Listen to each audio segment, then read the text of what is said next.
पहला क्वेश्चन आता है कि night blindness is caused due to the deficiency of which vitamin, यानी नाइट ब्लाइंडनेस यानी रतौंधी जो है ना, ये मुख्य रूप से जो है किस विटामिन की कमी के कारण होता है। तो देखिए ये जो आपका रतौंधी रोग है ना, ये आपका मुख्य रूप से जो है ये आपके विटामिन ए की कमी के कारण होता है। तो विटामिन ए आपका करेक्ट आंसर होगा। और विटामिन ए का जो आपका रासायनिक नाम क्या होता है, तो देखिए विटामिन ए का जो रासायनिक नाम है ना, ये आपका रेटिनॉल होता है। तो ये पॉइंट भी आप ध्यान रखिएगा। इसके अलावा अगर अन्य विटामिन की बात कर ले तो देखिए विटामिन B1 का जो रासायनिक नाम है ना, ये आपका थायमिन होता है। और विटामिन B1 से जो है ये आपका तंत्रिका तंत्र और मांसपेशियों के लिए आपका विटामिन B1 जो है आपका जरूरी है। और विटामिन B1 की कमी से जो है ना ये आपका बेरी रोग होता है। तो ये पॉइंट भी आप ध्यान रखिएगा। विटामिन सी का जो आपका रासायनिक नाम है ना, ये आपका एस्कॉर्बिक एसिड होता है। और ये जो आपका रोग प्रतिरोधक क्षमता के लिए जो आपका जरूरी होता है। और विटामिन सी की कमी से जो है ना ये आपका स्कर्वी रोग होता है। विटामिन डी की बात करें तो देखिए विटामिन डी का जो रासायनिक नाम है ये आपका कैल्सीफेरॉल होता है। और ये जो आपका हड्डियों के लिए जो वो जरूरी होता है। और विटामिन डी की कमी से जो है ना ये आपका रिकेट्स और ऑस्टियोमलेशिया जैसा रोग जो वो होता है। तो ये फैक्ट भी आपको ध्यान रखना है। और विटामिन ई की कमी से जो आपका जनन शक्ति का जो वो कम होता है। और विटामिन के की कमी से जो है ना आपका रक्त का धक्का जो वो नहीं जम पाता है। तो ये सारे फैक्ट जो आपको ध्यान रखना है। नेक्स्ट आपका क्वेश्चन आ रहा था कि according to the article 246 the central government has special powers, यानी अनुच्छेद 246 के अनुसार जो है ना केंद्र सरकार को किस विषय पर जो है ना आपका विशेष शक्ति जो वो प्राप्त है। तो देखिए मैं आपको बता दूं कि अनुच्छेद 246 में जो है ये आपकी विधायी शक्तियों का विभाजन जो वो किया गया है, जिसमें आपके 3 सूचियां हैं। और वो 3 सूचियां कौन सी है, तो देखिए पहला आपका संघ सूची है, सेकंड आपका राज्य सूची है और थर्ड जो आपका समवर्ती सूची है। और अनुच्छेद 246 के अनुसार जो है ना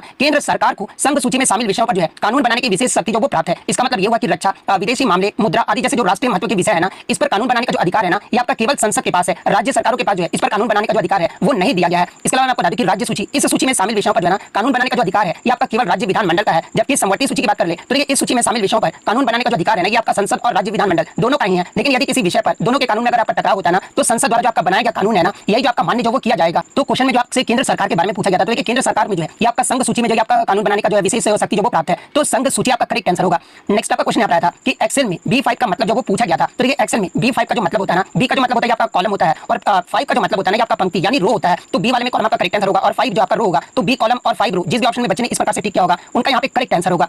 नेक्स्ट आपका क्वेश्चन आ रहा था कि which article is for protection of interest of minorities, यानी संविधान के किस अनुच्छेद में जो है अल्पसंख्यकों के हित का संरक्षण का जो है ये आपका प्रदान किया गया है। तो देखिए अनुच्छेद 29 में जो है ना ये आपके अल्पसंख्यकों के हितों का संरक्षण जो है ये आपका प्रदान किया गया है। और अनुच्छेद 29 में जो है भारत के क्षेत्र या फिर उसके किसी भाग में रहने वाले नागरिकों की जो है किसी भी वर्ग की अपनी एक विशिष्ट भाषा, लिपि या संस्कृति है। इसके अलावा नागरिकों को जो है उसे संरक्षित करने का भी जो है इस अनुच्छेद के तहत जो आपका अधिकार जो वो दिया गया है। इसके अलावा मैं बता दूं कि किसी भी नागरिक को केवल धर्म, मूलवंश, जाति, भाषा या इनमें से किसी के आधार पर जो है राज्य द्वारा संचालित या फिर राज्य निधि से जो है सहायता प्राप्त किसी भी शैक्षणिक स्थान में जो है ना शैक्षणिक संस्थान में जो है प्रवेश से जो आपका वंचित नहीं किया जाएगा। ये भी आपका अनुच्छेद 29 में जो वो कहा गया है। अनुच्छेद अगर 27 की बात कर ले तो ये जो आपका किसी विशेष धर्म के प्रचार के लिए जो है करों के भुगतान की छूट से जो आपका संबंधित है। अनुच्छेद 28 की बात कर ले तो ये जो आपका धार्मिक पूजा और शिक्षण संस्थान में भाग लेने की स्वतंत्रता जो इसमें प्रदान किया गया है। अनुच्छेद 30 की बात कर ले तो ये जो आपका देश में शैक्षणिक संस्थानों की स्थापना और प्रशासन के लिए जो है अल्पसंख्यकों के अधिकार को जो आपका बताता है। तो ये सारे फैक्ट जो आपको ध्यान में रखना है। नेक्स्ट आपका क्वेश्चन आ रहा है कि नेशनल ह्यूमन राइट्स कमीशन यानी राष्ट्रीय मानवाधिकार आयोग का जो हेडक्वार्टर है ना ये कहां पर स्थित है। तो ये राष्ट्रीय मानवाधिकार आयोग का जो मुख्यालय है ना ये आपका नई दिल्ली में स्थित है। और national human rights commission, national human rights का जो स्थापना है ये कब हुआ था, 12 अक्टूबर 1993 को हुआ था। और वर्तमान में जो है आपके राष्ट्रीय मानवाधिकार आयोग के अध्यक्ष कौन है, तो आपके न्यायमूर्ति वी रामासुब्रमण्यम है। और इनके अध्यक्ष और सदस्यों का कार्यकाल जो है ये कितने वर्षों का होता है। तो ये राष्ट्रीय मानवाधिकार आयोग के सदस्यों का कार्यकाल जो है ना ये आपका 3 वर्ष या 70 वर्ष जो भी पहले हो जाए ना उनका जो ये कार्यकाल होता है। और मैं आपको बता दूं कि 2019 में ये आपका संशोधन के बाद जो है इसका कार्यकाल जो है 5 वर्ष से घटाकर जो है ना ये आपका 3 वर्ष जो वो कर दिया गया था। तो ये पॉइंट भी आप ध्यान रखिएगा। इसके अलावा मैं आपको बता दूं कि भारत में राष्ट्रीय मानवाधिकार आयोग में जो है आपके कुल 12 सदस्य होते हैं, जिसमें आपके एक अध्यक्ष 5 जो आपके पूर्णकालिक सदस्य और 7 जो होते हैं आपके पदेन सदस्य जो वो शामिल होते हैं। तो ये फैक्ट भी आपको ध्यान रखना है।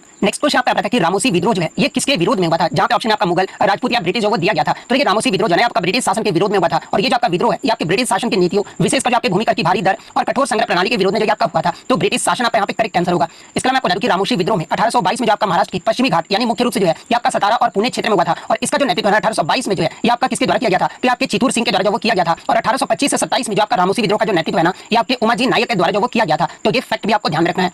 नेक्स्ट आपका क्वेश्चन आ रहा था कि which of the following is not a hill located in north east India, यानी इनमें से कौन सा पूर्वोत्तर की जो पहाड़ी है ना ये आपका इनमें से कौन जो है पूर्वोत्तर की पहाड़ी नहीं है। जहां पे ऑप्शन आपका नागा पहाड़ी, सेकंड ऑप्शन आपका खासी पहाड़ी और थर्ड ऑप्शन आपका पटकाई पहाड़ी जो वो दिया गया था। तो देखिए मैं आपको बता दूं कि ये तीनों ही जो है ना नागा पहाड़ी, खासी पहाड़ी और पटकाई पहाड़ी ये तीनों ही जो है आपके पूर्वोत्तर भारत की जो वो पहाड़ियां हैं। इसके अलावा जो चौथा ऑप्शन दिया गया होगा ना वही जो आपका यहाँ पे करेक्ट आंसर होगा। नेक्स्ट आपका क्वेश्चन आ रहा था कि 1793 का जो चार्टर एक्ट है ना ये कितने वर्षों के लिए जो इसे बढ़ा दिया गया था। तो ये चार्टर अधिनियम 1793 को जो है ये आपका ईस्ट इंडिया कंपनी अधिनियम 1793 के रूप में जो आपका जाना जाता है, क्योंकि इसके कंपनी के चार्टर को जो है ना ये अगले 20 वर्षों के लिए जो है ये आपका नवीनीकृत जो वो किया गया था। तो 20 वर्ष आपका करेक्ट आंसर होगा। और देखिए इसी अधिनियम ने जो है ना गवर्नर जनरल की शक्ति में भी जो वृद्धि की थी और भारत में जो है कंपनी के मामलों की निगरानी के लिए जो है नियंत्रण बोर्ड की स्थापना जो इसी अधिनियम के तहत जो आपका किया गया था। तो ये पॉइंट भी आपको ध्यान रखना है। नेक्स्ट आपका क्वेश्चन आता था कि अप्रैल 2025 में जो है श्रीलंका के किस शहर के मंदिर में जो है ना प्रधानमंत्री नरेंद्र मोदी जो वो गए थे। तो ये 6 अप्रैल 2025 को प्रधानमंत्री श्री नरेंद्र मोदी जो है ना श्रीलंका के राष्ट्रपति महामहिम अनुराग कुमार दिसानायके के साथ जो है ना ये आपके अनुराधापुर में जो है पवित्र जयश्री महाबोधि मंदिर का जो है ये जो दौरा जो वो किए थे। तो अनुराधापुर आपका करेक्ट आंसर होगा। नेक्स्ट आपका क्वेश्चन आ रहा था कि what causes winter rainfall in the plains of northern India, यानी उत्तरी भारत के मैदान में जो है शीतकालीन वर्षा जो ये किस कारण से होती है। तो ये उत्तरी भारत के मैदान में शीतकालीन जो वर्षा है ना ये आपके वेस्टर्न डिस्टर्बेंसेस यानी पश्चिमी विक्षोभ के कारण होता है। तो पश्चिमी विक्षोभ आपका करेक्ट आंसर होगा। नेक्स्ट आपका क्वेश्चन आ रहा था कि जब आप कंप्यूटर में स्लाइड्स जैसे कि पावर पॉइंट में चला रहे हैं और चाहते हैं कि कोई आपकी स्लाइड्स न देख सके तो इसके लिए जो है ना आपको क्या जो वो प्रयोग कर सकते हैं। तो देखिए आपको जो है ना ब्लैक स्लाइड यानी ब्लैंक स्लाइड या फिर ब्लैक स्क्रीन जो इसका जो वो प्रयोग कर सकते हैं। इसके अलावा पावर पॉइंट में स्लाइड शो के दौरान जो है ना आप बी या फिर पीरियड अगर शॉर्टकट की दबाओगे ना तो आपका स्क्रीन जो है आपका ब्लैक जो वो हो जाएगा।